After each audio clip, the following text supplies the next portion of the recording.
The fire crews, they put out a massive 3-alarm fire in Burlington County. This was a great effort. Let's get to Steve on the ground this morning. Well, we have one of the great men, and I talk about most of these guys are volunteers, and Scott Mitchell is a school teacher.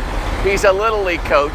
Just got back with his 4 kids from Disney World hours before this fire, and you get the wake-up call at 2:45, and you get your team out here, volunteers who all have jobs to do today. I was talking to another one.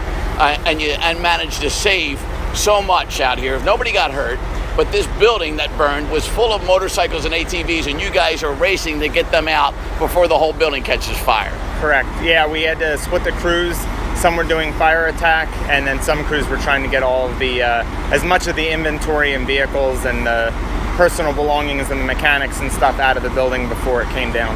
Our helicopter was over this when the flames were really going, so it really it really got going hours after it started at 2:45. But you guys were in a race against time because then the building started collapsing. You guys had to make sure nobody got killed while you're trying to save all that inventory, nearly 100 motorcycles and ATVs. Plus, if they start catching fire, they got fuel in them, and it's even worse. Correct. Yeah, due to the construction of the building, it was very difficult to get to what was actually burning. So we knew that this would either be the outcome or we would have to take the building apart to fight the fire, which is why we split the crews up to do as much salvage as we could while we were, taking apart the building to actually get to the fire itself. And lastly, Scott, one thing I'm always curious about, you got teams from every possible town in a mutual aid, even some of the full-time guys from Mount Laurel. How do you coordinate all that to make sure you know where everybody is and they don't go inside when you want everybody outside when the building's starting to collapse? Sure, it's a massive team effort. We have a lot of different fire chiefs, investigators, state police, EMS coordinators, and we all work together at the command post to make sure that everybody is going home safe. That's number one, and then taking care of this gentleman's property is second.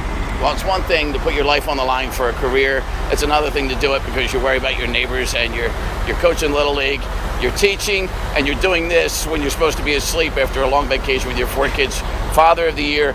Thank you so much, Scott. Hey, no problem. All right, and then one of his other men does this because his kids love fire trucks, so he volunteered to be a firefighter, go through all the training, which is like 180 hours of training.